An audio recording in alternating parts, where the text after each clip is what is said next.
ಶ್ರೀಗುರುಭ್ಯೋ ನಮಃ. ಧೃತರಾಷ್ಟ್ರೋವಾಚ ಕುರುಕ್ಷೇತ್ರೇ ಸಂವೇದಾಯುತ್ಸವಃ ಮಾಮಕಾಃ ಪಾಂಡವಾಶ್ಚೈವ ಕಿಂ ಕುರ್ವತ ಸಂಜಯ. ಕಿಮಧ್ಯಾತ್ಮಂ ಕಿಮುಚ್ಯತೆ ಪ್ರಯಾಣಕಾಲೇ ಚ ಕಥಂ ಜ್ಞೇಯೋऽಸಿ ನಿಯತಾತ್ಮಭಿಃ. ಶ್ರೀಭಗವಾನುವಾಚ ಅಕ್ಷರಂ ಬ್ರಹ್ಮ ಪರಮಂ ಸ್ವಭಾವೋऽಧ್ಯಾತ್ಮಮುಚ್ಯತೆ. ಭೂತಭಾವೋದ್ಭವಕರೋ ವಿಸರ್ಗಃ ಕರ್ಮ ಸಂಹಿತಃ. ಅಧಿಭೂತಂ ಕ್ಷರೋ ಭಾವಃ ಪುರುಷಶ್ಚಾಧಿದೈವತಂ. ಅಧಿಯಜ್ಞೋऽಹಮೇವಾತ್ರ ದೇಹೇ ದೇಹಭೃತಾಂ ವರ. ಅಂತಕಾಲೇ ಚ ಮಾಮೇವ ಸ್ಮರನ್ ಮುಕ್ತ್ವಾ ಕಲೇವರಂ. ಯಃ ಪ್ರಯಾತಿ ಸಮದ್ಭಾವಂ ಯಾತಿ ನಾಸ್ತ್ಯತ್ರ ಸಂಶಯಃ. ಯಂ ಯಂ ವಾಪಿ ಸ್ಮರನ್ ಭಾವಂ ತ್ಯಜತ್ಯಂತೆ ಕಲೇವರಂ. तं तमेवैति कौन्तेय सदा तद्भावभावितः. तस्मात् सर्वेषु कालेषु मामनुस्मरयुध्य च. मय्यर्पितमयो बुद्धिर्मामे वैष्यसि संशयः. योगयुक्तेन चेतसा नान्यगामिना परमं पुरुषं दिव्यं याति पार्थानुचिन्तयन्. कविं पुराणम् अनुशासितारम्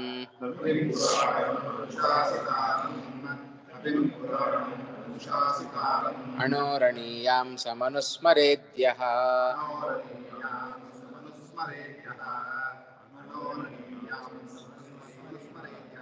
सर्वस्य धातारमचिन्त्य रूपम्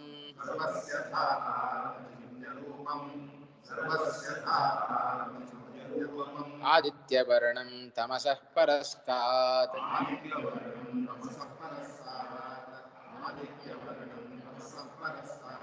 कविं पुराणमनुशासितारम् अणोरणीयां समनुस्मरेद्यः.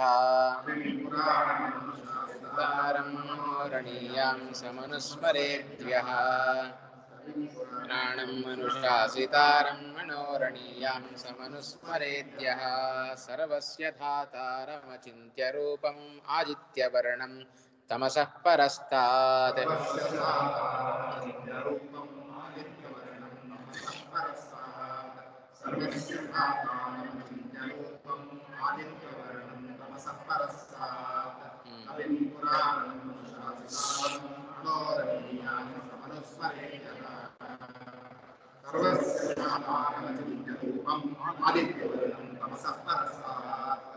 कविं पुराणम् अणोः अनुशासितारम् अणोः अणीयांसम् अनुस्मरेत् यः. सर्वस्य धातारम् अचिन्त्यरूपम् आदित्यवर्णं तमसः परस्तात्.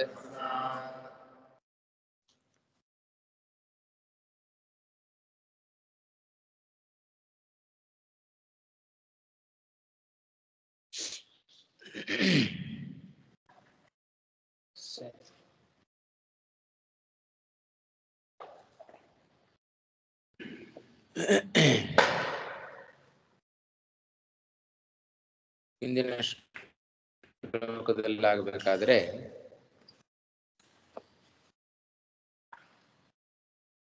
ಮಾಂ ಅನುಸ್ಮರ ಅಂತ ಹೇಳಿದ ಅಲ್ವಾ. 7ನೇ ಶ್ಲೋಕದಲ್ಲಿ ಹೇಳಬೇಕಾದ್ರೆ ತಸ್ಮಾತ್ ಸರ್ವೇಷು ಕಾಲೇಷು ಮಾಂ ಅನುಸ್ಮರ.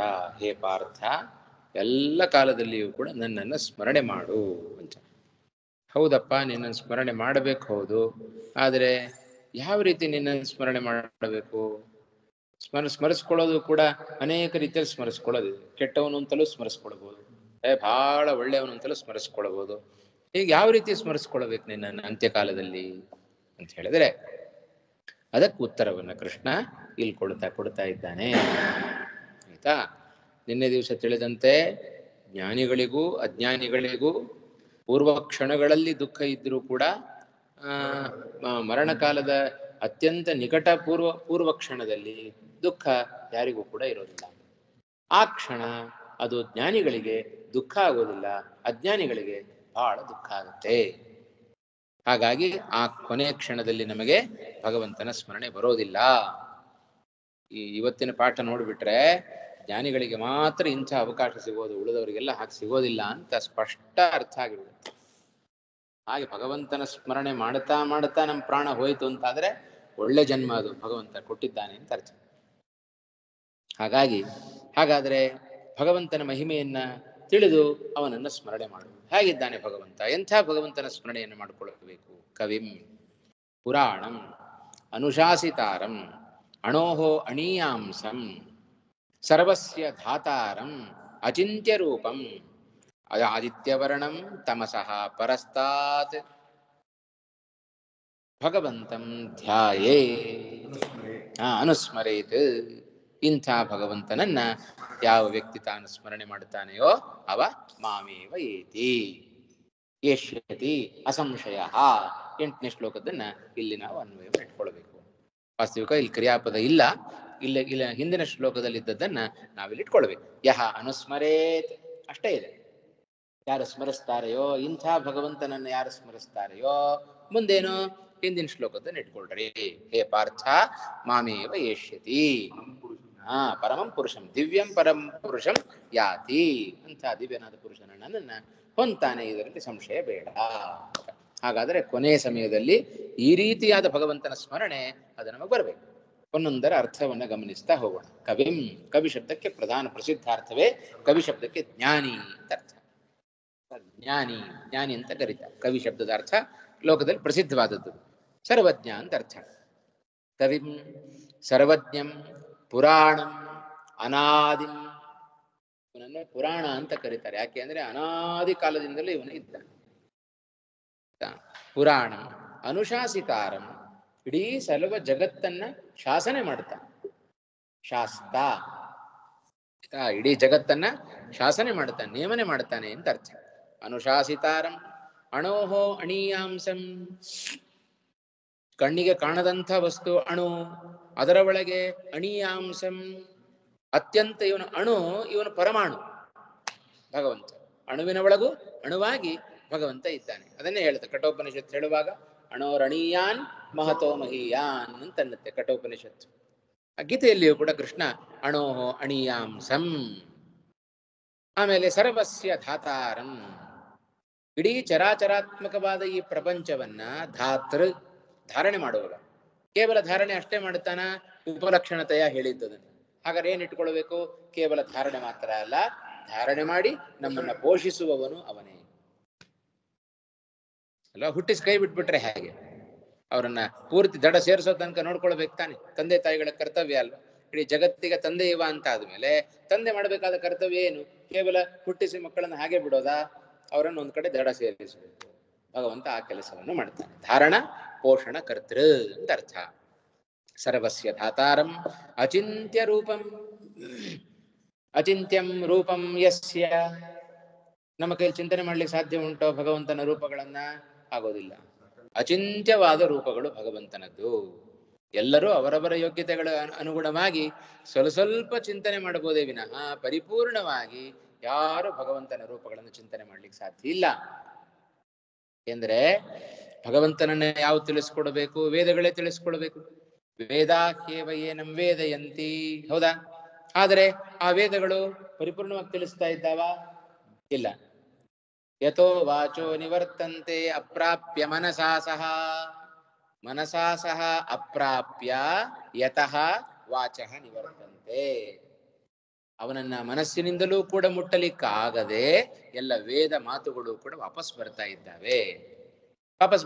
ಇದನ್ನರ್ಥ ಪರಿಪೂರ್ಣವಾಗಿ ಭಗವಂತನನ್ನ ಹೇಳಲಿಕ್ಕೆ ವೇದಗಳಿಗೂ ಸಾಧ್ಯ ಇಲ್ಲ.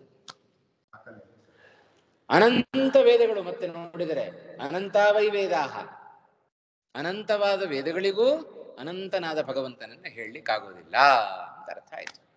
ಇದು ಭಗವಂತನ ವ್ಯಕ್ತಿತ್ವ. ಹಾಗಾಗಿ ಧಾತಾರಂ ಅಚಿಂತ್ಯ ರೂಪಂ ಆದಿತ್ಯ ವರ್ಣ. ಭಗವಂತನಿಗೆ ಆದಿತ್ಯ ವರ್ಣ, ಆದಿತ್ಯನ ವರ್ಣ ಅಂದ್ರೆ ಫಳಫಳ ಹೊಳೆಯುವ ಮೈಕಾಂತಿ, ಸೂರ್ಯನದ್ದು ಯಾವಾಗಲೂ ಶಾರ್ಪ್ ಆಗಿರ್ತಾನೆ. ಅಂಥ ಒಳ್ಳೆಯ ವರ್ಣ ಆದಿತ್ಯನಂತೆ ಯಾವೊಂದು ತೇಜೋಮಯವಾದ ಶರೀರವನ್ನು ಪಡೆದಿರತಕ್ಕಂಥ ವ್ಯಕ್ತಿಯಾಗಿದ್ದಾನೆ. ಜೊತೆಗೆ ತಮಸಃ ಪರಸ್ತಾತ್, ತಮಸ್ ಶಬ್ದಕ್ಕೆ ಅನೇಕ ಅರ್ಥಗಳನ್ನು ಮಾಡುತ್ತಾರೆ. ಭಾಷ್ಯದಲ್ಲಿ ಮತ್ತು ತಾತ್ಪರ್ಯದಲ್ಲಿ ಎರಡು ರೀತಿಯಾಗುವ ಅರ್ಥವನ್ನು ಕೊಡ್ತಾ ಇದ್ದಾರೆ. ನೋಡೋಣ ವಿವೃತ್ತಿಯನ್ನು ನೋಡುವಾಗ. ಅಂತೂ ತಮಸ್ ಶಬ್ದಕ್ಕೆ ಪ್ರಧಾನವಾದ ಅರ್ಥ ಮೃತ್ಯು ಅನ್ನುವ ಅರ್ಥವನ್ನು ಭಾಷ್ಯದಲ್ಲಿ ಶ್ರೀಮದಾಚಾರ್ಯ ಹೇಳುತ್ತಾರೆ. ಆ ಮೃತ್ಯುವಿನಿಂದ ದೂರ ಆಗಿದ್ದಾನೆ ಭಗವಂತ. ಪುರಾಣ ಶಬ್ದದಿಂದ ಅನಾದಿ ಅಂತ ಹೇಳಿದ್ರು. ತಮಸ್ಸಹ ಪರಸ್ತಾತ್ ಅನ್ನುವ ಶಬ್ದದಿಂದ ನಿತ್ಯತ್ವವನ್ನು ಹೇಳ್ತಾ ಇದ್ದಾರೆ. ಅವನು ಅನಾದಿಯೂ ಆಗಿದ್ದಾನೆ, ನಾಶರಹಿತನೂ ಆಗಿದ್ದಾನೆ. ನಾಶರಹಿತ ಅಂದರೆ ನಿತ್ಯ ಅಂತ ಅರ್ಥ. ನಾವೆಲ್ಲ ನಿತ್ಯರಲ್ಲ, ನಾವೆಲ್ಲ ನಾಶವುಳ್ಳವರು. ಯಾರು ಅನಾದಿ ಕಾಲದಿಂದ ಇದ್ದಾನೋ, ಯಾರಿಗೆ ನಾಶ ಇಲ್ಲವೋ ಅವನನ್ನೇ ನಿತ್ಯ ಅಂತ ಕರೀತಾರೆ. ಇಂಥ ಭಗವಂತನನ್ನ ಯಹ ಅನುಸ್ಮರೇತ್ ಸಹ ಪರಮ ದಿವ್ಯಂ ಪುರುಷಂ ಯಾತಿ. ಹಿಂದಿನ ಶ್ಲೋಕದ ಜೊತೆಗೆ ಅನ್ವಯವನ್ನು ಇಟ್ಕೊಳ್ಬೇಕು. ಸುಲಭವಾಗಿ ಅರ್ಥ ಆಗುತ್ತಲ್ವಾ? ಇಷ್ಟು ಮೂಲದ ಅಭಿಪ್ರಾಯ. ಅನುಶಾಸ್ತೆ ಇತಿ ಅನುಶಾಸಿತಾರಃ ತಂ ಅನುಶಾಸಿತಾರಂ. ಆಯ್ತಾ? ಅಣೋಹೋ ಅಣಿಯಾಂಸಂ. ಅಣಿಯಾಂಸಂ ಅನ್ನೋದೇನದು? ಅಣಿಯಾಂಸಂ ಅನ್ನೋದು ನಡೆಸೋದು ಹೇಗೆ?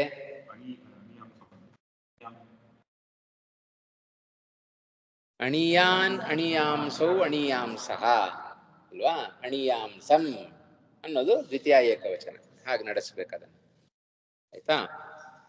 ಅನುಸ್ಮರೇತ್ ನಿನ್ನೆ ಬಂದಿದೆ. ಅನು ಉಪಸರ್ಗ ಇದೆ. ವಿಧಿಲಿಂಗ್ಲಕಾರ. ಅನುಸ್ಮರೇತ್. ಸ್ಮರೇತ್ ಸ್ಮರೇತಾಂ ಸ್ಮರೇಯುಹು ಭವೇದಿತಿವತ್ ಅಲ್ವಾ ಕಟ್ಟಿಯವರು? ಯಹ ಸರ್ವಸ್ಯ ಧಾತಾರಂ. ಧಾತೃ ಶಬ್ದ ಅದು. ಧಾತಾ ಧಾತಾರೌ ಧಾತಾರಃ ಧಾತಾರಂ ದ್ವಿತೀಯ ಏಕವಚನ. ಎಲ್ಲವೂ ದ್ವಿತೀಯ ಏಕವಚನವೇ. ಅಚಿಂತ್ಯ ರೂಪಂ. ಅಚಿಂತ್ಯಂ ರೂಪಂ ಯಸ್ಯ ಸಹ. ಕತ್ ಮಾಡಬಾರದು, ಭಗವಂತನೇ ವಿಶೇಷಣ ಅಲ್ವಾ? ತಮ್ಮ ರೂಪಂ ಅಂತ ಮಾಡು. ಎಲ್ಲ ದ್ವಿತೀಯ ಏಕವಚನ. ಹಾಗಾಗಿ ಅಚಿಂತ್ಯಂ ರೂಪಂ ಯಸ್ಯ ಸಹ ಅಚಿಂತ್ಯ ರೂಪಃ ತಮ್ ಅಚಿಂತ್ಯ ರೂಪಂ. ಆದಿತ್ಯವರ್ಣಂ. ಆದಿತ್ಯವತ್ ವರ್ಣಂ ಯಸ್ಯ. ಅದು ಅಷ್ಟೇ. ಆದಿತ್ಯವರ್ಣ ತಮ್ ಅಂತ ಹಾಗೆ ಪುಲ್ಲಿಂಗದಲ್ಲಿ ಮಾಡಬೇಕು. ತಮಸಃ ಪರಸ್ತಾತ್. ತಮಸ್ಸಿಗಿಂತ ದೂರನಾದ. ತಮಸ್ ಶಬ್ದಕ್ಕೆ ಮೃತ್ಯು ಅಂತ ಅರ್ಥ. ಮೃತ್ಯುವಿನಿಂದ ದೂರ ಆಗಿರತಕ್ಕಂಥ ವ್ಯಕ್ತಿ. ಜೊತೆಗೆ ತಮಸ್ ಶಬ್ದಕ್ಕೆ ಪ್ರಕೃತಿ ಅಂತಲೂ ಒಂದು ಅರ್ಥ ಮಾಡುತ್ತಾರೆ. ಅನೇಕ ಅರ್ಥ ಇದೆ. ತಮಸಃ ಪ್ರಕೃತೇಃ ಪರಸ್ತಾತ್. ಮೃತ್ಯುವಿನಿಂದಲೂ ದೂರ ಆಗಿದ್ದಾನೆ, ಪ್ರಕೃತಿಯಿಂದಲೂ ದೂರ ಆಗಿದ್ದಾನೆ. ಪ್ರಕೃತಿ ಶಬ್ದ ಗುಣತ್ರಯದಿಂದಲೂ ದೂರ ಆಗಿದ್ದಾನೆ. ಪ್ರಾಕೃತಿಕವಾದ ಈ ಗುಣಗಳಿಂದ ಭಗವಂತ ದೂರನಾಗಿದ್ದಾನೆ, ಪ್ರಕೃತಿಯಿಂದ ದೂರನಾಗಿದ್ದಾನೆ. ಅಂದ್ರೆ ಏನರ್ಥ? ಅಪ್ರಾಕೃತವಾದ ಶರೀರ ಭಗವಂತನದ್ದು ಅಂತ ಅರ್ಥ ಅಲ್ವಾ? ಹಾಗೆ ಪರಸ್ತಾತ್ ಅನ್ನೋದು ಅವ್ಯಯ. ಪರಸ್ತಾತ್ ಅನ್ನೋದು ಅವ್ಯಯ. ಅದಾ ಕವಿಂ ಯಾವ ಧಾತು ಇರಬಹುದು? ಶಬ್ದ ಮಾಡುವ ಅಲ್ಲ, ಕವಿ ಶಬ್ದದ ನಿಷ್ಪತ್ತಿ ನೋಡ್ಬೇಕಾಗತ್ತೆ. ಸಿಗುತ್ತೆ ಸುಲಭವಾಗಿ ನೋಡ್ರಿ. ಈಗ ವಿವೃತ್ತಿ ನೋಡ್ತಾ ಹೋಗೋಣ ಇವಾಗ. ಕಥಂ ಭೂತಃ ಸ್ಮರ್ತವ್ಯ ಅಸಿ. ಕೊನೆಯಲ್ಲಿ ಸ್ಮರಣೆ ಮಾಡು ಅಂತೇನೋ ಹೇಳಿಬಿಟ್ಯಪ್ಪ. ಕಥಂ ಭೂತಃ ಅಸಿ ಸ್ಮರ್ತವ್ಯ ಅಸಿ. ಯಾವ ರೀತಿ ಸ್ಮರಣೆ ಮಾಡ್ಕೊಳ್ಳಿಕ್ ನೀನು ಯೋಗ್ಯನಾಗಿದ್ದಿ? ಸ್ಮರ್ತುಂ ಯೋಗ್ಯ ಸ್ಮರ್ತವ್ಯ. ಯಾವ ರೀತಿ ಸ್ಮರಣೆ ಮಾಡ್ಕೊಳ್ಳಿಕ್ ನೀನು ಯೋಗ್ಯನಾಗಿದ್ದಿ? ಇತಿ ಪ್ರಕೃತ ಪ್ರಶ್ನಸ್ಯ ಉತ್ತರಂ ಆಹಾ. ಈ ರೀತಿಯ ಪ್ರಕೃತವಾದ ಪ್ರಶ್ನೆಗೆ ಉತ್ತರವನ್ನ ಕೃಷ್ಣ ಹೇಳ್ತಾ ಇದ್ದಾನೆ ಕವಿಂ ಎಂಬುದಾಗಿ. ಕವಿಂ ನಾಮ ಸರ್ವಜ್ಞಂ ಪುರಾಣಂ ಅನಾದಿಂ ಅನುಶಾಸಿತಾರಂ ಶಿಕ್ಷಕಂ. ಎಲ್ಲರಿಗೂ ಶಿಕ್ಷಣ ಕೊಡ್ತಾನೆ. ದೊಡ್ಡ ಶಿಕ್ಷಕ.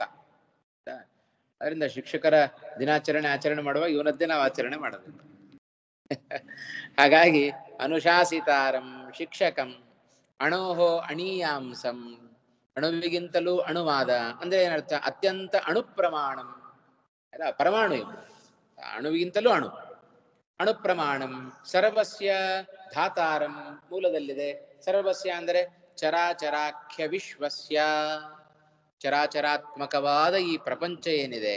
ಏನು ಚರಾಚರಾತ್ಮಕವಾದ ಪ್ರಪಂಚ ಅಂತ ಹೇಳಿದ್ರೆ ಪವನ್ ಅವರು? ಚರಾಚರಾತ್ಮಕವಾದ ಪ್ರಪಂಚ ಅಂತ ಹೇಳಿದ್ರೆ ಅಲ್ಲ, ಹೇಳಿ. ಚರ ಅಂದ್ರೆ ಚಲಿಸೋದು, ಅಚರ ಅಂದ್ರೆ ಚಲಿಸದೇ ಇರತಕ್ಕಂಥದ್ದು, ಜಡ ಪದಾರ್ಥಗಳು.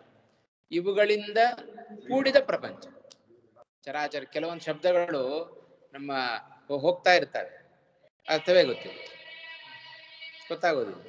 ಹಾಗೆ ನಿನ್ನೆ ಯಾರಿಗೊಬ್ರಿಗೆ ಹಾಗೆ ಕೇಳಿದೆ ನಾ ಇಲ್ಲಪ್ಪ, ಭಗವಂತನ ನಮ್ಮ ಸ್ವಾತಂತ್ರ್ಯವನ್ನ ಬಿಡಬೇಕು, ಭಗವಂತನ ಸ್ವಾತಂತ್ರ್ಯವನ್ನ ಚಿಂತನೆ ಮಾಡಬೇಕು, ಭಗವಂತನ ಸ್ವಾತಂತ್ರ್ಯದ ಚಿಂತನೆ ಬರಬೇಕು ಅಂತಾದರೆ ಯಾವಾಗ್ಲೂ ನಾವು ಹೇಳ್ತಾ ಇರ್ತೇವೆ ನಾ ಹಂಕರ್ತ ಹರಿಕರ್ತ ಅಂತ, ಯಾವಾಗ್ಲೂ ಅದನ್ನು ಹೇಳ್ತಾ ಇರಬೇಕು. ಏನದ್ರ ಅರ್ಥ ಅಂತ ಕೇಳಿದೆ ಒಬ್ಬರು ಎದುರು ಕೂತವ್ರಿಗೆ, ಗೊತ್ತಿಲ್ಲ. ನಾ ಹಂಕರ್ತ ಹರಿಕರ್ತ ಹೇಳ್ತಾ ಇದ್ದಾರೆ. ಅಹಂ ನ ಕರ್ತ ಹರಿರೇವ ಕರ್ತ, ನಾನ್ ಕರ್ತೃ ಅಲ್ಲ, ಭಗವಂತನೇ ಕರ್ತೃ. ನಾಹಂಕರ್ತ ಅನ್ನೋದೇ, ನಾಹಂ ಅನ್ನೋದೇ ಒಂದು ಪದ, ಹರಿಕರ್ತ ಅನ್ನೋದೇ ಒಂದು ಪದ. ಹೀಗೆಲ್ಲ ಯದ್ವಾತಂತ ತಿಳ್ಕೊಂಡ್ಬಿಡೋದು. ಹಾಗೆ ಚರಾಚರಾತ್ಮಕವಾದ ಜಗತ್ತು ಅಂತ ಹೇಳಿಬಿಡುತ್ತೇವೆ. ಏನದು ಚರಾಚರಾತ್ಮಕ? ಸಣ್ಣ ಸಣ್ಣ ಪದಗಳು ನೋಡಿದರೆ ಅದರ ಅರ್ಥ ಗೊತ್ತಿಲ್ಲ ಅಂದ್ರೆ ಆಭಾಸ ಆಗುತ್ತೆ. ಚರ ಅಂದ್ರೆ ಚಲಿಸುವ ಪ್ರಾಣಿಗಳು, ಅಚರ ಅಂದ್ರೆ ಚಲಿಸದ ಪ್ರಾಣಿಗಳು, ಇವುಗಳಿಂದ ಕೂಡಿದ ಜಗತ್ತು. ಆತ್ಮಕ ಅಂದ್ರೆ ಇವುಗಳ ಸ್ವರೂಪವಾದ ಜಗತ್ತು. ಇದನ್ನು ಬಿಟ್ಟು ಜಗತ್ತು ಅಂತಿಲ್ಲ ಬೇರೆ. ಅಲ್ಲಿ ಆತ್ಮಕ ಶಬ್ದಕ್ಕೆ ಸ್ವರೂಪ ಅಂತ ಅರ್ಥ. ಚರಾಚರ ಸ್ವರೂಪವಾದ ಜಗತ್ತನ್ನ ನಿಯಮನೆ ಮಾಡ್ತಾನೆ. ಧಾತೃ ಧಾತಾರಂ, ಅಲ್ಲಿ ಧಾತಾರಂ ಅನ್ನೋ ಶಬ್ದದಿಂದ ಧಾರಣ ಪೋಷಣ ಕರ್ತ ಅಂತ ಅರ್ಥ. ಅದಕ್ಕೆ ಯಾವ ಧಾತುವಿನಿಂದ ನಿಷ್ಪನ್ನವಾದದ್ದು? ಧಾತಾರಂ.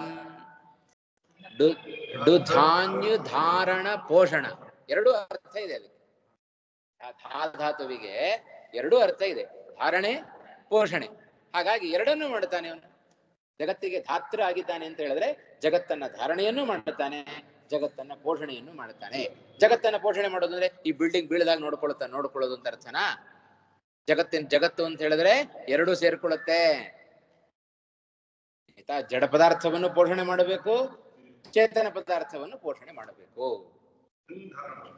ಡುಧಾನ್ಯ ಧಾರಣ, ಡುಧಾನ್ಯ ಚಚಜನ್ಯ ಡುಧಾನ್ಯ ಧಾರಣ ಪೋಷಣಯೋಹೋ. ಆಯ್ತಾ? ಅದು ಧೃನ್ಯ ಧಾರಣೆ ಅಷ್ಟೇ. ಆಯ್ತಾ? ಧಾತುವಿಗೆ ಎರಡರ್ಥ ಇದೆ. ಧಾನ್ಯ ಧಾರಣ ಪೋಷಣಯೋಹೋ ಅಂತ ಧಾತು. ಆಯ್ತಾ? ಶ್ರೀಮದಾಚಾರ್ಯ ಅದೇ ಧಾತುವನ್ನೇ ಬರೆದು ಬಿಡ್ತಾರೆ ಭಾಷ್ಯದಲ್ಲಿ.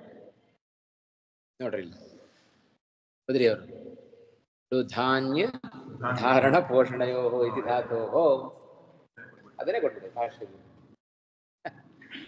ಆಯ್ತಾ? ಧಾತ ವಿಧಾತ ಪರಮೋತ ಸಂದ್ರಕ್ ಇತಿ ಚ ಶ್ರುತಿ. ಧಾತಾರಂ ಧಾರಣ ಪೋಷಣ ಕರ್ತಾರಂ. ಯಾಕ ಅರ್ಥ ಬಂತು ಧಾತೃ ಶಬ್ದಕ್ಕೆ? ಅದು ಡುಧಾನ್ಯ ಧಾರಣ ಪೋಷಣಯೋಹೋ ಅನ್ನುವ ಧಾತುವಿನಿಂದ ನಿಷ್ಪನ್ನವಾದ ಶಬ್ದ ಅದು. ಅದಕ್ಕೊಂದು ಶ್ರುತಿಯನ್ನು ಕೊಟ್ಟರು. ಧಾತ ವಿಧಾತ ಪರಮಃ ಪರಮೋತ ಸಂದ್ರಕ್. ಭಗವಂತ ಇಷ್ಟೆಲ್ಲ ಆಗಿದ್ದಾನೆ, ಎಲ್ಲವನ್ನ ಧಾರಣೆ ಮಾಡುತ್ತಾನೆ, ಪೋಷಣೆ ಮಾಡುತ್ತಾನೆ. ಪರಮಾತ್ಮ ಧಾರಕನೂ ಹೌದು, ಕರ್ತೃವೂ ಹೌದು, ಉತ್ತಮ ಜ್ಞಾನರೂಪನೂ ಹೌದು. ಶ್ರುತಿ ಇಷ್ಟೆಲ್ಲ ಹೇಳ್ತಾ ಇದೆ. ಆದ್ದರಿಂದ ಧಾತಾರಂ ಅಂತ ಹೇಳಿದ್ರೆ ಎಲ್ಲವನ್ನ ಪೋಷಣೆ ಮಾಡುವವ ಅಂತ ಅರ್ಥ. ಅಚಿಂತ್ಯ ರೂಪಂ ಸಾಕಲ್ಯೇನ ಮನಸಃ ಅವಿಷಯಂ. ತಿಳಿತಾನೆ, ಸಾಕಲ್ಯನ ತಿಳಿಯೋದಿಲ್ಲ. ಭಗವಂತ ನನಗೆ ಎಲ್ಲ ಗೊತ್ತು ಅಂತ ಹೇಳಿಬಿಟ್ರೆ ಏನು ಗೊತ್ತಿಲ್ಲ ಅಂತ ಅರ್ಥ. ನನಗೇನು ಗೊತ್ತಿಲ್ಲ ಭಗವಂತನ ಬಗ್ಗೆ ಅಂದ್ರೆ ಚೆನ್ನಾಗಿ ಗೊತ್ತಿದೆ ಅಂತ ಅರ್ಥ. ವಿರುದ್ಧವಾದ ಅರ್ಥ ಅದು ಭಗವಂತನ ಬಗ್ಗೆ. ಆಯ್ತಾ? ಸಾಕಲ್ಯೇನ ಯಾರ ಮನಸ್ಸಿಗೂ ಕೂಡ ವಿಷಯನಾಗದೇ ಇರುವಿಕೆ. ಅಚಿಂತ್ಯ ರೂಪಂ ಅಂದ್ರೆ ಹಾಗೆ ಅರ್ಥ. ಆಯ್ತಾ? ಆಮೇಲೆ ಆದಿತ್ಯವರ್ಣಂ ರವಿಪ್ರಭಂ, ರವಿವತ್ ಪ್ರಭಂ, ಸೂರ್ಯನಂತೆ ಕಿರಣವುಳ್ಳವ ಅಂತ ಅರ್ಥ. ತಮಸಃ ಪ್ರಕೃತೇ ಮೃತ್ಯೋರ್ವಾ. ತಮಶಬ್ದಕ್ಕೆ ಪ್ರಕೃತಿ ಅಂತಲೂ ಒಂದು ಅರ್ಥ ಇದೆ, ಮೃತ್ಯು ಅಂತಲೂ ಒಂದು ಅರ್ಥ ಇದೆ. ಯಾಕ ಅರ್ಥ ಬಂತು? ಮೃತ್ಯುರ್ವಾವ ತಮಃ ಇತಿ ಶ್ರುತೇ. ತಮಃ ಮೃತ್ಯು ಶ್ರುತಿ ಸ್ಪಷ್ಟವಾಗಿ ಹೇಳ್ತಾ ಇದೆ. ತಮಶಬ್ದಕ್ಕೆ ಮೃತ್ಯು ಅಂತ ಅರ್ಥ. ಹಾಗಾಗಿ ಇಲ್ಲಿ ತಮಃ ತಮಸ ಪರಸ್ತಾತ್. ತಮಸಃ ಸಪ್ತಮಿ ಪಂಚಮಿ ಏಕವಚನ ಅದು. ತಮಸಃ ತಮಃ ತಮಸಿ ತಮಾಂಸಿ. ತಮಶಬ್ದ ಪಂಚಮಿ ಏಕವಚನದಲ್ಲಿ ತಮಸಃ ಅಂತ ರೂಪ ಆಗುತ್ತೆ. ತಮಸಃ ಈ ತಮಸ್ಸಿನ ದೆಸೆಯಿಂದ ದೂರ ಇದ್ದಾನೆ, ಸಾವಿಲ್ಲ ಅಂತ ಅರ್ಥ. ಮೃತ್ಯು ಮತ್ತೆ ಪ್ರಕೃತಿಯಿಂದಲೂ ಕೂಡ ದೂರ ಇದ್ದಾನೆ ಅಂತ ಹೇಳಿದ್ರೆ ಅಪ್ರಾಕೃತವಾದ ಶರೀರವುಳ್ಳವ. ತಾಭ್ಯಾಂ ಪರಸ್ತಾತ್ ತದುಭಯ ಅಸ್ಪೃಷ್ಟತ್ವೇನ ಸ್ಥಿತಂ ಇತಿ ಶೇಷಃ. ತಾಭ್ಯಾಂ ಪ್ರಕೃತಿಯಿಂದಾಗಲಿ ಅಥವಾ ಮೃತ್ಯುವಿನಿಂದಾಗಲಿ ಪ್ರಕೃತಿ ಮತ್ತು ಮೃತ್ಯು ಇವೆರಡರ ಸ್ಪರ್ಶವೂ ಇಲ್ಲ. ಟಚ್ ಕೂಡ ಮಾಡೋದು, ಹತ್ತಿರವೇ ಬರೋದಿಲ್ಲ, ಟಚ್ ಮಾಡೋದಿಲ್ಲ. ಅಸ್ಪೃಷ್ಟತ್ವೇನ ಸ್ಥಿತಂ, ಇಂಥ ಭಗವಂತನನ್ನ ಸ್ಮರಣೆ ಮಾಡ್ರಿ.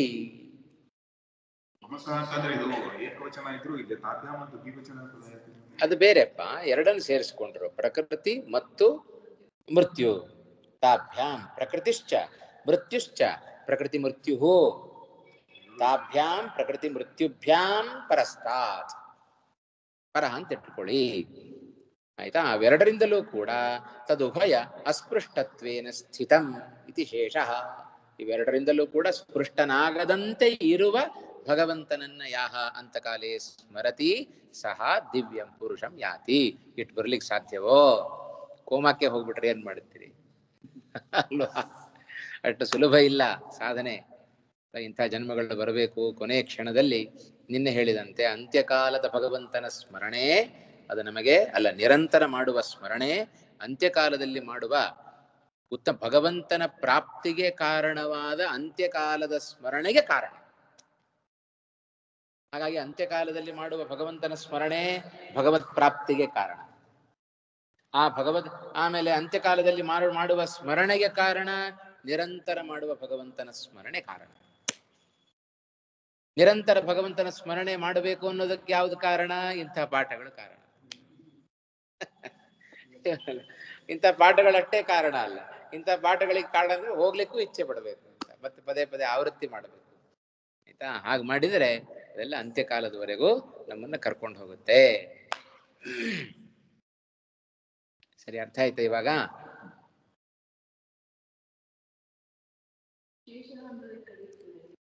ಶೇಷ ಅಂದ್ರೆ ಶೇಷದೇವರು. ನಿನ್ನೆ ನಾಗರ ಪಂಚಮಿ ಆಯ್ತು. ಶೇಷ ಅಂತ ಹೇಳಿದ್ರೆ ಉಳಿದಿದೆ ಸ್ವಲ್ಪ, ಅದನ್ನ ಇಟ್ಕೊಳ್ರಿ ಅಂತ ಅರ್ಥ. ಇತಿ ಶೇಷ ಅಂದ್ರೆ ಶೇಷವನ್ನ ಪೂರ್ಣೆ ಮಾಡ್ಕೊಳ್ಬೇಕು ಅಂದ್ರೆ ಸ್ಪಷ್ಟ ಆಗತ್ತೆ ಅಂತ ಅರ್ಥ. ಎಲ್ಲ ಕಡೆ ಶಾಸ್ತ್ರದಲ್ಲಿ ಅದನ್ನು ಬಳಸೋದುಂಟು. ಸ್ಥಿತಂ ಇತಿ ಶೇಷ, ಇತಿ ಶೇಷ ಅಂತ ಹೇಳಿದ್ರೆ ಈ ರೀತಿಯಾಗಿ ಅದನ್ನ ಪೂರ್ಣೆ ಮಾಡ್ಕೊಳ್ರಿ ಅಂತ ಅರ್ಥ ಆಯ್ತಾ. ಈ ಪದ ಅದು ಶೇಷ ಅಂದ್ರೆ ಉಳ್ಕೊಂಡಿದೆ, ಅದನ್ನ ಸೇರಿಸ್ಕೊಳ್ರಿ. ಮೂಲ ಶ್ಲೋಕದಲ್ಲಿ ಹೇಳಲಿಲ್ಲ ಕೃಷ್ಣ, ಇದನ್ನ ಜೊತೆಗೆ ಸೇರಿಸ್ಕೊಳ್ರಿ ಅಂತ ಅರ್ಥ. ಅದನ್ನ ಶೇಷ ಪೂರಣೆ ಅಂತ ಕರಿತೀವಿ. ಶೇಷ ಅಂದ್ರೆ ಉಳಿದದ್ದು ಅಂತ ಅರ್ಥ. ಏನಾದ್ರು ಬೇಕಾ?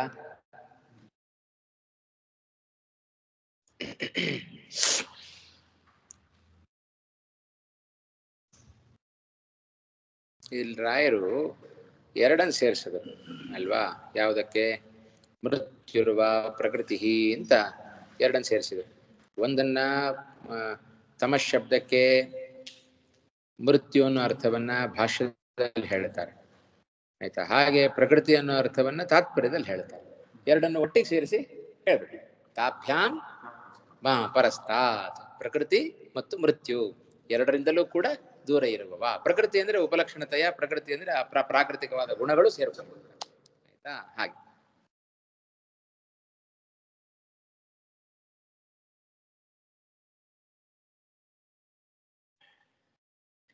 ಇತಿ ವ್ಯಾಸಯೋಗೇ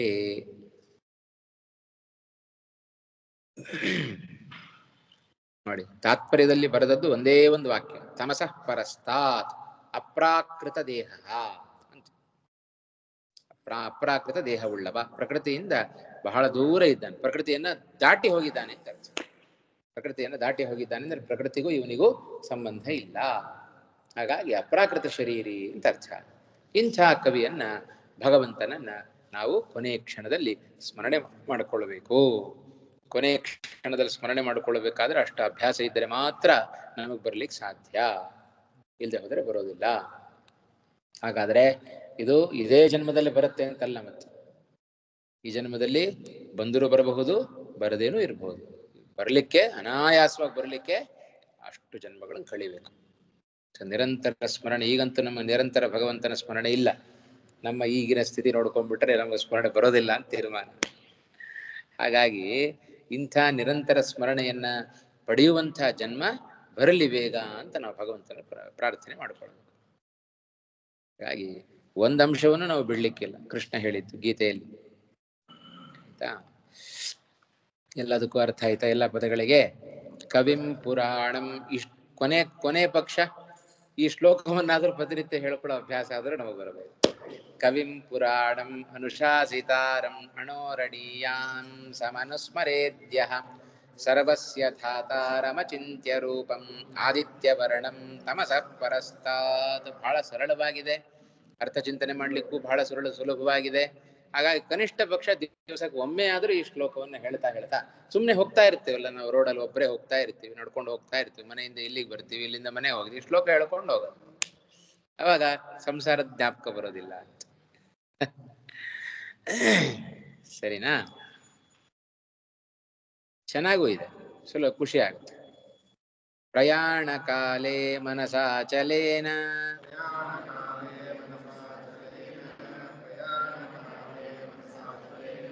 ಭಕ್ತ್ಯಾ ಯುಕ್ತೋ ಯೋಗ ಬಲೇನ ಚೈವ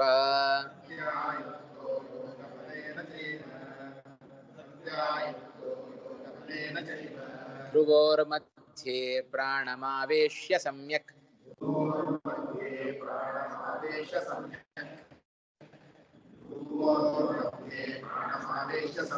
ಸತಂ ಪರಂ ಪುರುಷಮುಪೈತಿ ದಿವ್ಯಂ.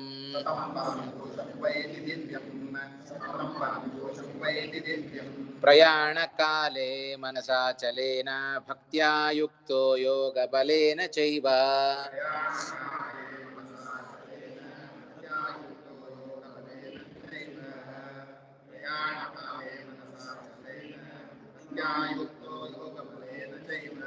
ಭ್ರುವೋರ್ಮಧ್ಯೆ ಪ್ರಾಣಮಾವೇಶ್ಯ ಸಮ್ಯಕ್ ಸತಂ ಪರಂ ಪುರುಷಮುಪೈತಿ ದಿವ್ಯಂ.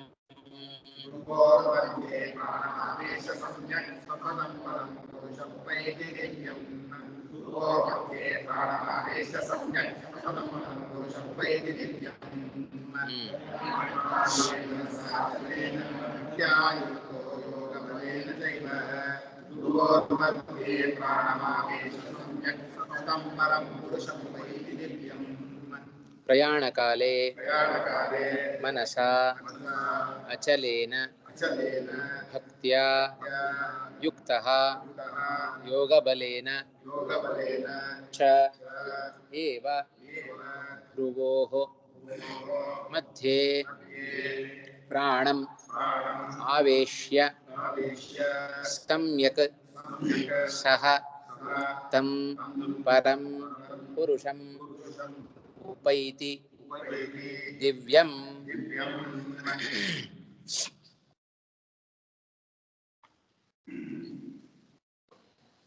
ಇದು ಜ್ಞಾನಿಗಳು ಹೇಗೆ ದೇಹ ತ್ಯಾಗ ಮಾಡುತ್ತಾರೆ ಕೊನೆ ಕ್ಷಣದಲ್ಲಿ ಅದನ್ನು ತಿಳಿಸ್ತಾ ಇದ್ದಾರೆ. ಹಿಂದೆ ಹೇಳುವಾಗ ಒಂದು ಮಾತನ್ನು ಕೇಳಿದ್ದೇವೆ ನೋಡಿ, ಜ್ಞಾನಿಗಳು ಅಂತ್ಯಕಾಲದಲ್ಲಿ ದುಃಖ ಪಡೋದಿಲ್ಲ. ಈ ದೇಹ ಹೋಗ್ತಾ ಇದೆ ಅಂತ ಹೇಳಿದ್ರೆ ದುಃಖ ಪಡೋದಿಲ್ಲ. ಆ ದುಃಖಾಭಾವ ಕಾರಣ ಏನು? ಏನ್ ಹೇಳಿ? ಇಲ್ಲಿ ಹೇಳಿದ ಕಾರಣ ಹೇಳಬೇಕು. ಇಲ್ಲಿ ಹೇಳಿದ ಕಾರಣ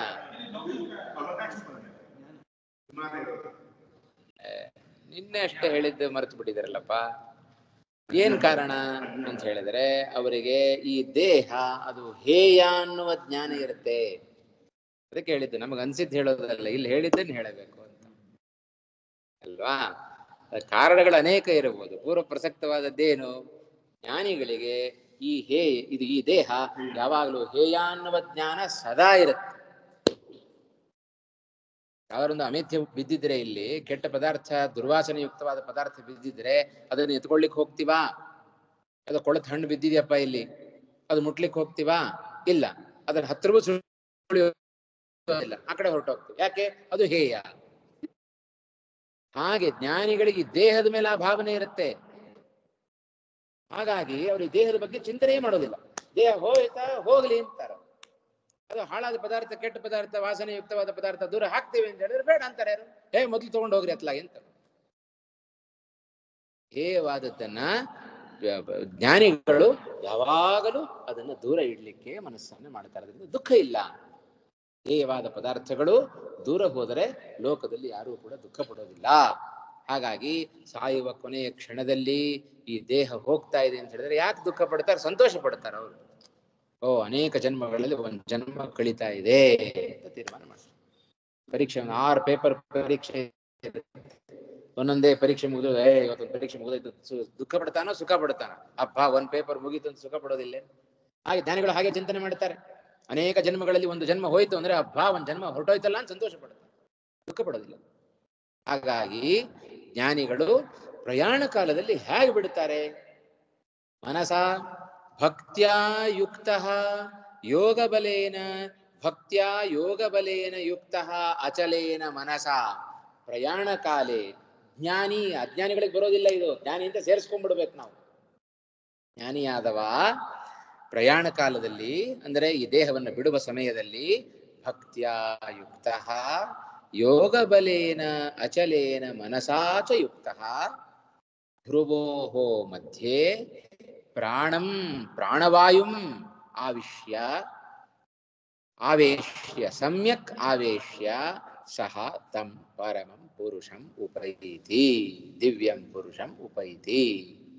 ಅರ್ಥ ಆಗಿರ್ಬೇಕು ಅಲ್ವಾ? ಜ್ಞಾನಿಗಳಾದವರು ಭಕ್ತಿಯಿಂದ ಯುಕ್ತವಾದ ಯೋಗ ಬಲೇನ, ತಮ್ಮ ಯೋಗದ ಸಾಮರ್ಥ್ಯದಿಂದ ಭಕ್ತಿಯಿಂದ ಕೂಡಿದವರಾಗಿ ಅಚಲವಾದ ಮನಸ್ಸಿನಿಂದ ಭ್ರುವೋಹೋ ಮಧ್ಯೆ, ಭ್ರು ಅಂದ್ರೆ 2 ಹುಬ್ಬುಗಳು, ಆ ಹುಬ್ಬುಗಳ ಮಧ್ಯದಲ್ಲಿ ಪ್ರಾಣವಾಯುವನ್ನ ಹಿಡಿದಿಡುತ್ತಾರೆ.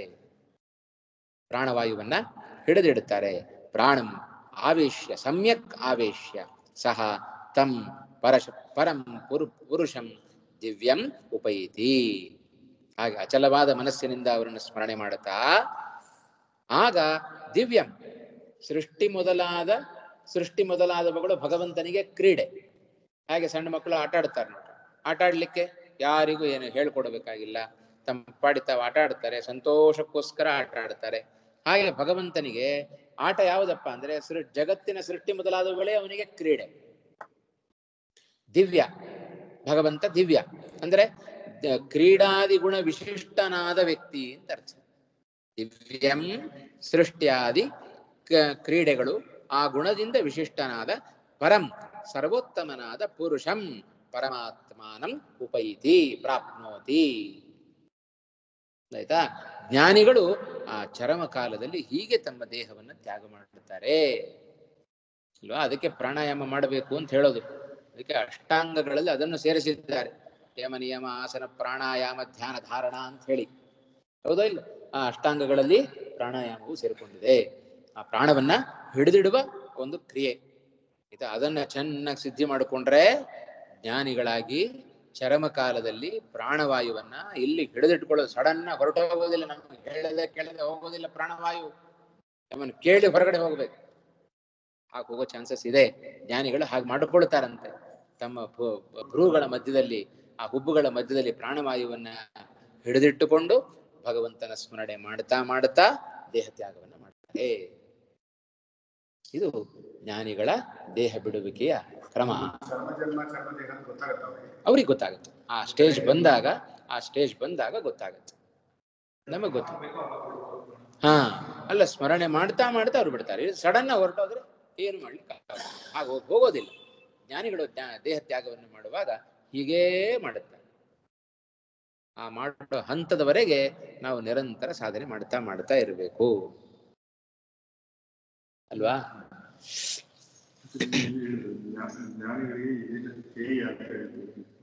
ಅಂದ್ರೆ ನಾವು ಸ್ವಲ್ಪ ಹಿಂದೆ ಹೋದ್ರೆ ಈ ದೇಹ ಭಕ್ತಿ ಸಾಧನೆಗೆ ಅತಿ ಅಮೂಲ್ಯವಾದದ್ದು. ಕ್ಷಣದಲ್ಲಿಯೂ ಸಹ ಈ ಮನುಷ್ಯ ಜನ್ಮ ಭಾರಿ ಅಮೂಲ್ಯ.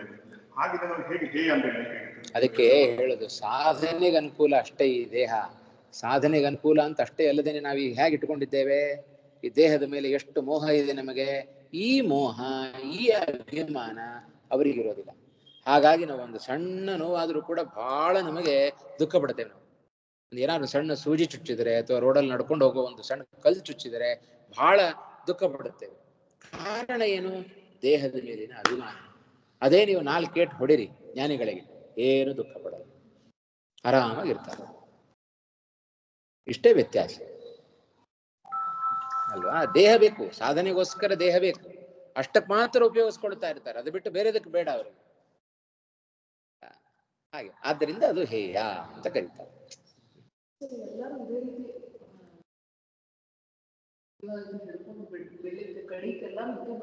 ಹೌದು, ಹೀಗ್ ಬಿಟ್ರೆ ಮತ್ತೆ ಮುಂದಿನ ಶ್ಲೋಕದಲ್ಲಿ ಹೇಳ್ತಾರೆ ನೋಡ್ರಿ, ಹೀಗ್ ಮಾಡಬೇಕು. ಈ ರೀತಿಯಾದ ಯಾವ ದೇಹ ತ್ಯಾಗವನ್ನು ಯಾರು ಮಾಡ್ತಾರೆಯೋ ಸಯೇವ ಮಾಂ ಉಪೈತಿ. ಹೌದು ಹೌದು ಹೌದು, ಇದು ಒಂದು ರೀತಿಯಲ್ಲಿ ಹೇಳಬೇಕು ಅಂದ್ರೆ ಇದು ಕಾಮನ್ ನಿಯಮ. ಎಲ್ಲಾ ಜ್ಞಾನಿಗಳು ಭಗವಂತನನ್ನ ಹೊಂದಬೇಕಾದ್ರೆ ಇದೇ ರೀತಿಯಾಗಿ ತಾವು ಪ್ರಾಣತ್ಯಾಗವನ್ನು ಮಾಡುತ್ತಾರೆ, ಮಾಡಬೇಕು. ಹಾಗಿದ್ರೆ ಮಾತ್ರ ಕೃಷ್ಣನ ಈ ಮಾತು ಸತ್ಯ ಆಗುತ್ತೆ. ಹಾಗೆ ಇರ್ತಾರೆ. ಇದೇ ರೀತಿಯಲ್ಲೇ ದೇಹ ಬಿಡ್ತಾರೆ ಪ್ರತಿಯೊಬ್ಬ ಜೀವನೂ ಕೂಡ. ಹೌದು, ಪ್ರತಿಯೊಬ್ಬ ಜೀವನೂ ಕೂಡ ಇದೆಲ್ಲ ಸಾಧನೆಯನ್ನ ಮಾಡಿಕೊಂಡು ಆ ಜ್ಞಾನದ ಪರಾಕಾಷ್ಠೆಗೆ ಹೋದಾಗ ಆ ಜ್ಞಾನಿಗಳು ತಾವು ಶರೀರವನ್ನು ತ್ಯಾಗ ಮಾಡುವಾಗ ಇದೇ ರೀತಿಯಾಗಿ ಮಾಡ್ತಾರೆ. ನಮಗೂ ಆ ಕಾಲ ಬರಬಹುದು, ಯಾವ ಜನ್ಮಕ್ಕೆ ಬರುತ್ತೋ ಗೊತ್ತಿಲ್ಲ, ಬರಲಿ ಬೇಗ ಅಂತ ಪ್ರಾರ್ಥನೆ ಮಾಡೋಣ ಅಷ್ಟೆ. ನೀವೇನೋ ಕೇಳಿದ್ರಲ್ಲ? ಹೌದು ಹೌದು ಹೌದು ಹೌದು, ಇನ್ನು ಇದೆ ನೋಡಿ. ಇಷ್ಟಕ್ಕೆ ನಾವು ಬೇಕಾದಷ್ಟು ತಿಳಿಸ್ತಾನೆ ಕೃಷ್ಣ. ಬಹಳ ಒಳ್ಳೊಳ್ಳೆ ಶ್ಲೋಕಗಳೆಲ್ಲ ಇದ್ದಾವೆ ತಿಳ್ಕೊಳ್ಳಿಕ್ಕೆ. ಇದನ್ನ ಪ್ರತಿಯೊಂದು ಪ್ರಶ್ನೆಗಳಿಗೂ ಉತ್ತರ ಇದೆ, ಆಯ್ತಾ? ಆದ್ರೆ ಜ್ಞಾಪಕ ಇಟ್ಕೊಳ್ಬೇಕಷ್ಟೇ. ಕೇಳುವಾಗ ಕೂಡಲೇ ಪ್ರಶ್ನೆ ಬರುತ್ತೆ, ಪ್ರಶ್ನೆಗೆ ಉತ್ತರ ಕಂಡುಕೊಳ್ಳುತ್ತೇವೆ, ಮರೆತು ಬಿಡುತ್ತೆ. ಹಾಗೆ ಮರಿಬಾರ್ದು. ಏನ್ ಪ್ರಶ್ನೆ ಬಂತೋ ಆ ಪ್ರಶ್ನೆಗೆ ಏನು ಉತ್ತರ ಬಂದಿದೆ ಅನ್ನೋದನ್ನ ಮತ್ತೆ ಮತ್ತೆ ಮೆಲುಕು ಹಾಕ್ತಾ ಇರಬೇಕು. ಆವಾಗ ನಮಗೆ ಅನುಕೂಲ ಆಗುತ್ತೆ. ಇಷ್ಟು ಮೂಲಕ ಅರ್ಥ ಮಾಡಿಕೊಂಡು ಪ್ರಯಾಣಸ್ಯ ಕಾಲಃ ಪ್ರಯಾಣ ಕಾಲಃ ತಸ್ಮಿನ್ ಮನಸ ಅಚಲೇನ ಮನಸ ಭಕ್ತ್ಯಾ ಯುಕ್ತಃ ಯೋಗಸ್ಯ ಬಲಂ ತೇನ ಚ ಏವ ಭ್ರುವೋಃ ಮಧ್ಯೆ ಭ್ರೂಹು ಭ್ರುವಃ, ಆಯ್ತಾ? ಭ್ರುವೋಃ ಮಧ್ಯೆ ಪ್ರಾಣಂ ಆವೇಶ್ಯ, ವಿಷಪ್ರವೇಶನೆ ಲ್ಯಪ್, ಆಯ್ತಾ? ಸಮ್ಯಕ್ ಅನ್ನೋದು ಅವ್ಯಯ. ಸಹ ತಂ ಪರಂ ಪುರುಷಂ ಉಪೈತಿ.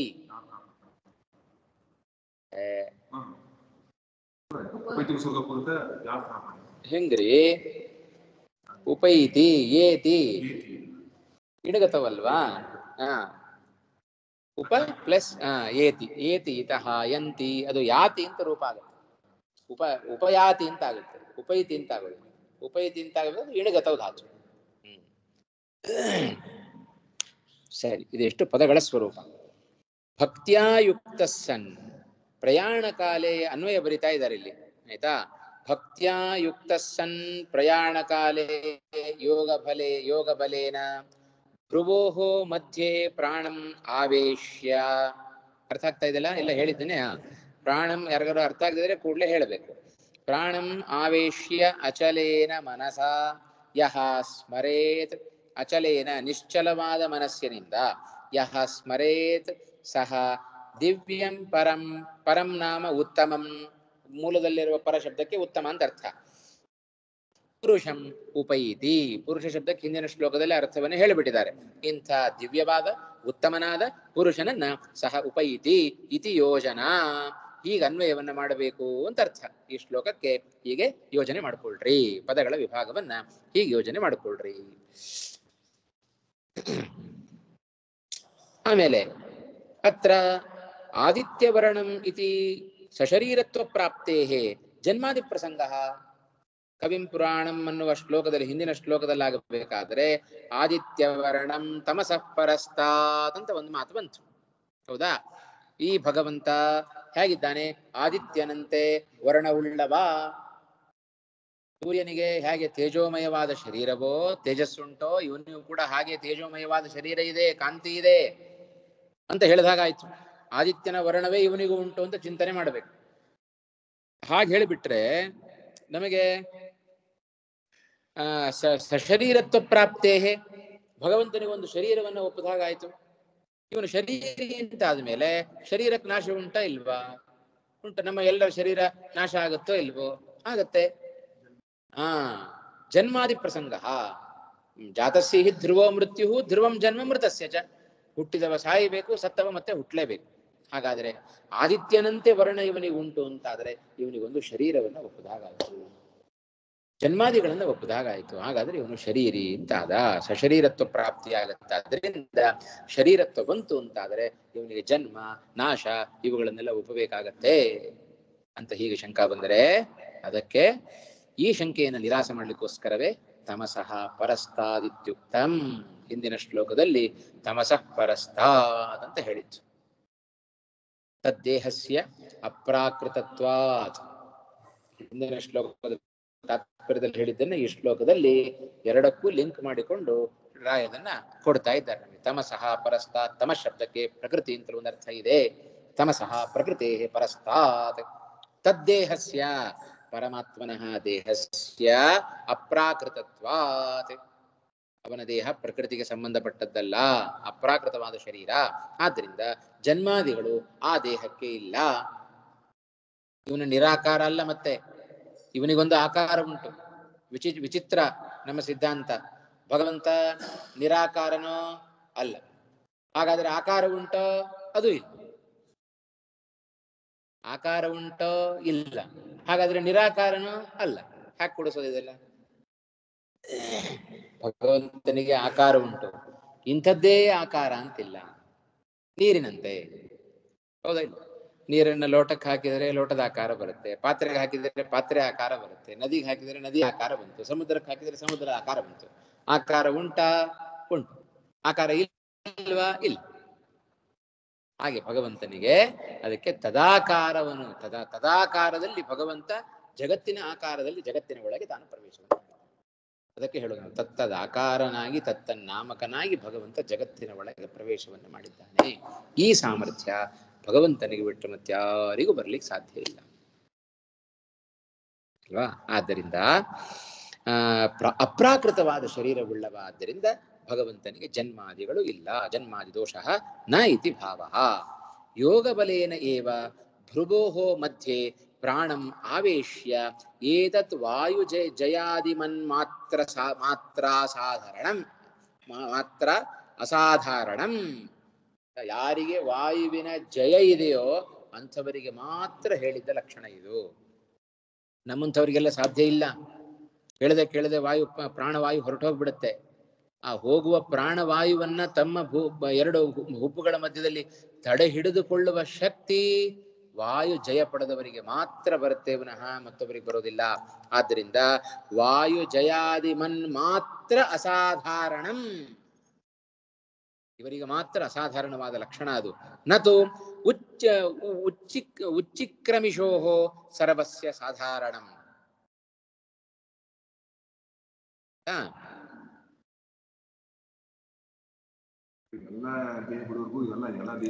ಅಲ್ಲ, ದೇಹ ತ್ಯಾಗ ಮಾಡೋರಿಗೆಲ್ಲ ಹೀಗೆ ಬರೋದಿಲ್ಲ. ಉಂಟಲ್ಲ ಹಾಗೆ ಪ್ರಾಣ ಹೋಗೋದುಂಟಲ್ಲ. ಉಚ್ಚಿಕ್ರಮಿಶುಹೋ, ಸುಮ್ಮನೆ ಹಾಗೆ ಪ್ರಾಣವನ್ನ ತ್ಯಾಗ ಮಾಡೋದು. ಪ್ರಾಣ ಜಯ ಇಲ್ಲದೆ ಇರತಕ್ಕಂಥವ್ರು. ಆಯ್ತಾ? ಉತ್ಕ್ರಮಿತುಂ ಇಚ್ಛುಹು, ಯಾರು ಮೇಲೆ ಹೋಗ್ಲಿಕ್ಕೆ ಇಚ್ಛೆಯನ್ನು ಪಡ್ತಾರೋ ಅಂಥವರಿಗೆ ಅಂತ ಅರ್ಥ. ಸರ್ವಸ್ಯ ಸಾಧಾರಣಂ ನ. ಆಯ್ತಾ? ಯಾರು ಪ್ರಾಣ ತ್ಯಾಗ ಮಾಡ್ತಾರೋ ಅವರಿಗೆಲ್ಲ ಇದಲ್ಲ. ಆಯ್ತಾ? ವಾಯು ಜಯವನ್ನ ಪಡೆದುಕೊಂಡು ಯಾರು ದೇಹ ತ್ಯಾಗ ಮಾಡ್ತಾರೋ ಅಂಥವರಿಗೆ ಅಸಾಧಾರಣವಾದ ಲಕ್ಷಣ ಇದು, ಎಲ್ರಿಗೂ ಅಲ್ಲ.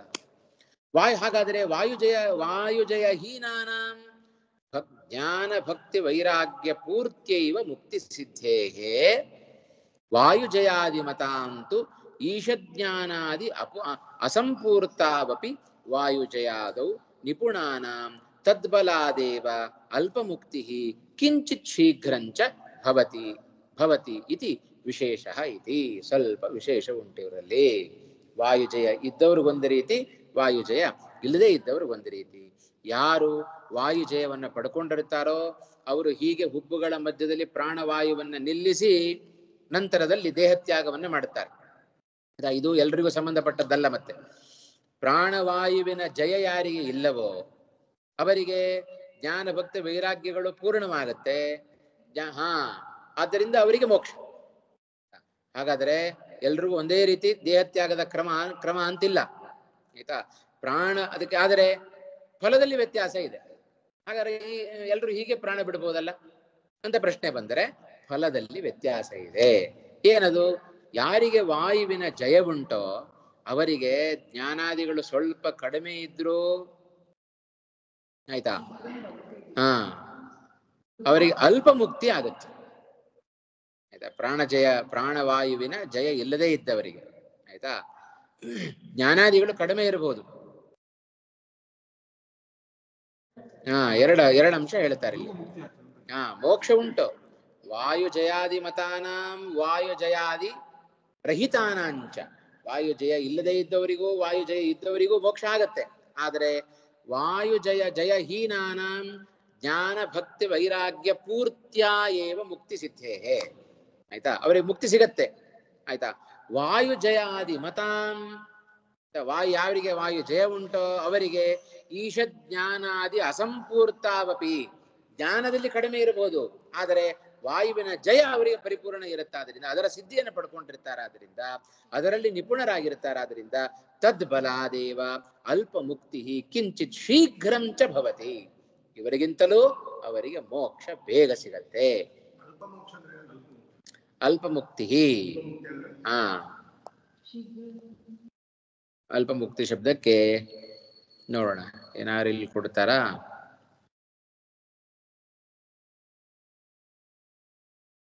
ತದೇವ ಸಧ್ಯೇಯಂ ಪ್ರಪಂಚಯತಿ.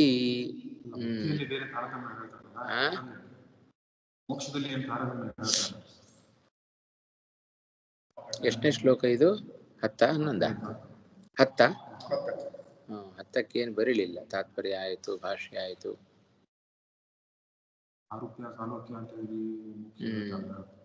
ನೋಡೋಣ ಅದರಲ್ಲಿ ಏನಾದ್ರು ವ್ಯತ್ಯಾಸ ಉಂಟಾ ಅಂತ ಗಮನಿಸೋಣಂತೆ. ಆಯ್ತಾ. ಈಶತ್ ಅಂದ್ರೆ ಸ್ವಲ್ಪ ಅಂತ ಅರ್ಥ. ಆಯ್ತಾ, ಅವರಿಗಿಂತ ಸ್ವಲ್ಪ ಬೇಗ ಸಿಗತ್ತೆ ಅವರಿಗೆ. ಸ್ವಲ್ಪ ಈಶತ್ ಅದೇ ವಾಯು ಜಯ ಪಡೆದುಕೊಂಡವರಿಗೆ ಪ್ರಾಣ ಬಲದ ಸಾಮರ್ಥ್ಯ ಇರುತ್ತೆ, ಸ್ವಲ್ಪ ಜ್ಞಾನಾದಿಗಳು ಕಡಿಮೆ ಇರಬಹುದು. ಆಯ್ತಾ, ಪ್ರಾಣವಾಯುವಿನ ಜಯ ಇಲ್ಲದೆ ಇದ್ದವರಿಗೆ ಜ್ಞಾನ ಭಕ್ತಿಯಾದಿಗಳು ಪರಿಪೂರ್ಣ ಜಾಸ್ತಿ ಇದ್ದರೂ ಕೂಡ ಇವರಿಗೆ ಪ್ರಾಣವಾಯುವಿನ ಜಯ ಇರುವವರಿಗೆ ಸ್ವಲ್ಪ ಕಡಿಮೆ ಇದ್ದರೂ ಕೂಡ ಜ್ಞಾನಾದಿಗಳು ಇವರಿಗೆ ಅವರಿಗಿಂತ ಈ ಬಲದಿಂದಾಗಿ ಅವರಿಗೆ ಬೇಗ ಮೋಕ್ಷ ಸಿಗತ್ತೆ. ಹಾಗಲ್ಲ, ಸಾಧನೆ ಮಾಡ್ತಾ ಇರ್ತಾರೆ. ಶೀಘ್ರ ಅಂದ್ರೆ ಇವರಿಗೆ ಅವರು ಇನ್ನೂ ಸಾಧನೆ ಮಾಡ್ತಾ ಇರ್ತಾರೆ. ಹುಟ್ಟು ಬರಬೇಕು ಅಂತ ಹೇಳಿದ್ರೆ ಜೀವನ್ ಮುಕ್ತರಲ್ಲೇ ಇರೋದಿಲ್ವಾ? ಹಾಗೆ ಯಾರು ಸಾಧನೆ ಪೂರ್ಣ ಆಗಿರೋದಿಲ್ಲ. ಪ್ರಾರಬ್ಧ ಕರ್ಮ ಕಳೀಲಿಕ್ಕೆ ಸಾಧನೆ ಪೂರ್ಣ ಆಯ್ತು ಅಂತಿಲ್ಲ. ನೀವು ಮೋಕ್ಷಕ್ಕೆ ಹೋದ್ರೂ ಸಾಧನೆ ಮಾಡ್ತಲೇ ಇರ್ಬೇಕಲ್ಲ. ಈಗ ಸಾಧನೆ ಮಾಡ್ಬೇಕಂತಂದ್ರೆ ಈ ಲೋಕದಲ್ಲಿ ಹುಟ್ಟು ಬರ್ಲೇಬೇಕು. ಅವರು ಬೇರೆ ಕಡೆ ಪ್ರಾರಬ್ಧ ಕರ್ಮ ಇಲ್ಲೇ ತಗೋಬೇಕು. ಹೌದು ಹೌದು ಹುಟ್ಟು ಬರ್ಬೇಕಂತ ಅರ್ಥ ಆಗುತ್ತೆ. ಹೌದು ಹೌದು ಹೌದು. ಶೀಘ್ರ ಅಂತಂದ್ರೆ ಮತ್ತೆ ಹುಟ್ಟು ಬರಬೇಕು, ಪ್ರಾಣ ಕಳ್ಕೋಬೇಕು, ಅಥವಾ ಏನು ಸಾಧನೆ ಪೂರ್ತಿ ಮಾಡ್ಕೋಬೇಕು, ಮತ್ತೆ ಹೋಗ್ಬೇಕು. ಅದಕ್ಕೆ ಇಷ್ಟೇ ಅರ್ಥ ಮಾಡೋಣ. ಅದಕ್ಕೆ ಜ್ಞಾನಾದಿ ಅಸಂಪೂರ್ತಾವಪಿ ವಾಯುಜಯಾದೌ ನಿಪುಣಾನಾಂ ತದ್ಬಲಾದೇವ ಅಲ್ಪಮುಕ್ತಿ ಕಿಂಚಿತ್ ಶೀಘ್ರಂಚ ಭವತಿ. ಇಬ್ರಿಗೂ ಅಪರೋಕ್ಷ ಜ್ಞಾನ ಆದ ನಂತರ ಸಾಧನೆಯನ್ನ ಮಾಡ್ತಾ ಇರ್ತಾರೆ. ಆದರೆ ವಾಯುಜಯ ಪಡೆದವರಿಗೆ ವಾಯುಜಯ ಪಡೆಯದವರಿಗಿಂತ ಬೇಗ ಮೋಕ್ಷ ಆಗತ್ತೆ. ಆಯ್ತಾ? ಏನದರ ಅರ್ಥ ಏನು? ನಿಮ್ ಪ್ರಶ್ನೆ ಏನು, ಉದ್ದೇಶ ಏನು? ಹಾಗಾದ್ರೆ ನೋಡಪ್ಪ, ಈಗ ಒಂದಿಷ್ಟು ಕಾಲ ಅಂತಿರುತ್ತೆ ಅವರ ಸಾಧನೆ. ಆದರೆ ವಾಯುಜಯ ಪಡೆದುಕೊಂಡವರಿಗೆ ಆ ಪ್ರಾರಬ್ಧ ಕರ್ಮಗಳು ಬೇಗ ನಾಶ ಆಗ್ತವೆ. ಪ್ರಾರಬ್ಧ ಕರ್ಮಗಳು ಹೋಯ್ತು ಅಂದ್ರೆ ಅವರು ಮುಕ್ತರಾಗ್ತಾರೆ ಅಂತ ಅರ್ಥ. ಇದೇ ಬೇಗ ಮೋಕ್ಷ ಸಿಗತ್ತೆ ಅಂದ್ರೆ ಹಾಗೆ. ಬರ್ತಾನೆ ಇರ್ತಾರೆ, ಜೀವನ್ ಮುಕ್ತರು ಬರ್ತಾನೆ ಇರ್ತಾರೆ, ಹೋಗ್ತಾ ಇರ್ತಾರೆ, ಬರ್ತಾರೆ. ಪ್ರಾರಬ್ಧ ಕರ್ಮ ಕಳೆಯೋ ತನಕರು ಶರೀರ ಪಡ್ಕೊಂಡೇ ಇರ್ತಾರೆ. ಕುಚಿತ ಯೋನಿಗಳಲ್ಲಿ ಹುಟ್ಟೋದಿಲ್ಲ, ಅದು ವಿಶೇಷ. ಅವ್ರು ಸಾಧನೆ ಮಾಡ್ಕೊಳ್ಬೇಕಾದ್ರೆ ಶ್ರೇಷ್ಠ ಸಾಧನ ಶರೀರವನ್ನೇ ಪಡ್ಕೊಳ್ತಾರೆ ವಿನಃ ಕುಚಿತ ಯೋನಿ ಅವರಿಗೆ ಬರೋದಿಲ್ಲ. ಕೆಟ್ಟ ಯೋನಿಗಳಲ್ಲಿ ಅವರೇನು ಹುಟ್ಟೋದಿಲ್ಲ. ದೇವರ ಸ್ಮರಣೆ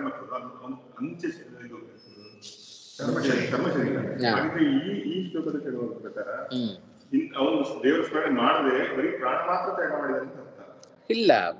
ಹಾಗೆ ಸ್ಮರಣೆ ಯುಕ್ತವಾಗೇ ಮಾಡಬೇಕು. ಏನ್ ಅರ್ಥ ಬರುತ್ತೆ? ಈಗ ಹಿಂದೆ ಹೇಳಿದ್ದೇನೋ, ಈಗ ಯಾರು ಸ್ಮರಣೆ ಮಾಡದ ದೇಹ ಬಿಟ್ರೆ ಅವ್ರು ಮತ್ತೆ ಪುನರ್ಜನ್ಮ ಇಲ್ಲ, ಮುಕ್ತದ ಕಡೆಯ ಜನ್ಮ. ಸರಿ, ಇಲ್ಲೇ ಹೇಳೋದು ಕಿಂಚಿತ್ ಶೀಘ್ರ ಅಂತಂದ್ರೆ ಮತ್ತೆ ಹುಟ್ಟು ಬರ್ಬೇಕು, ಪ್ರಾಣ ಕಳ್ಕೋಬೇಕು. ಮತ್ತೆ ಕಿಂಚಿತ್ ಶೀಘ್ರ ಅಂದ್ರೆ ಯಾರಿಗಿಂತ ಶೀಘ್ರ? ಯಾರು ಪ್ರಾಣಜಯ ಪಡ್ಕೊಂಡಿರ್ತಾರೆ, ಪ್ರಾಣಜಯ ಪಡ್ಕೊಳ್ಳದೆ ಇರ್ತಾರಲ್ಲ ಅವರಿಬ್ಬರಲ್ಲಿ. ಅವರಿಬ್ಬರು ಮೋಕ್ಷಕ್ಕೆ ಹೋಗ್ತಾರೆ, ಇಬ್ಬರು ಅಂತ್ಯಕಾಲದಲ್ಲಿ ಸ್ಮರಣೆಯನ್ನೇ ಮಾಡ್ಕೊಳ್ತಾರೆ. ಆದರೂ ಯಾರು ವಾಯುಜಯ ಪಡ್ಕೊಂಡಿರ್ತಾರೋ ಅವರು ವಾಯುಜಯ ಪಡೆಯದೇ ಇರುವವರಿಗಿಂತ ಬೇಗ ಮೋಕ್ಷಕ್ಕೆ ಹೋಗ್ತಾರೆ. ಇವತ್ತು ಹೋಗ್ತಾರೆ, ಅದೇ ಇವತ್ತು ಹೋಗ್ತಾರೆ, ಅವರು ನಾಳೆ ಹೋಗ್ತಾರೆ. ಇಷ್ಟೇ ವ್ಯತ್ಯಾಸ. ಈಗ ಚರ್ಮಶರೀರ ಬರ್ತದೋ ಇಲ್ವೋ ಅಂತ ಈಗ ಯಾರಿಗೆ? ಈಗ ಇಬ್ರು ದೇಹ ತ್ಯಾಗ ಮಾಡಿದ್ರೆ ಅದೇ ಒಬ್ಬನಿಗೆ ಚರ್ಮ ಶರೀರ ಬೇಗ ಬರುತ್ತೆ ಆಯ್ತಾ, ಮತ್ತೊಬ್ಬನಿಗೆ ನಿಧಾನಕ್ಕೆ ಬರುತ್ತೆ. ಇಬ್ರು ದೇಹ ತ್ಯಾಗ ಮಾಡಿದ್ರು ಇಬ್ರು ಅಂತ್ಯ ಕಾಲದಲ್ಲಿ ಸ್ಮರಣೆ ಮಾಡ್ತಾನೆ ಬಿಟ್ಟರು. ಹೌದು, ಒಟ್ಟಿಗೆ ಬಿಟ್ಟದ್ದಲ್ಲ. ಇಬ್ರು ಚರ್ಮ ಶರೀರ ಬಿಡ್ತಾರೆ ಅಂತ ಹೇಳ್ತಾ ಒಟ್ಟಿಗೆ ಬಿಡೋದು ಅಂತ ಅರ್ಥಲ್ಲ. ಒಂದೇ ಸತಿಗೆ ಸಾಯ್ತಾರ ಜೀವರು? ಇಬ್ರು ಬಿಟ್ರೆ ಇಬ್ರಿಗೂ ಮತ್ತೆ ಚರ್ಮ ಶರೀರ ಇಲ್ಲ. ಹೌದು. ಈಗ ಅದರ ಹಂಗಂದ್ರೆ ಕಿಂಚಿತ್ ಶೀಘ್ರ ಅಂತಂದ್ರೆ ಅರ್ಥ ಏನಿದೆ ಇಬ್ರಿಗೂ? ಅಲ್ಲಪ್ಪ, ನಂಗೆ ಯಾಕೆ ಅರ್ಥ ಆಗ್ತಾ ಇಲ್ಲ, ನಮ್ಗೆ ಗೊತ್ತಾಗ್ತಾ ಇಲ್ಲ ನನಗೆ, ಅಲ್ವಾ?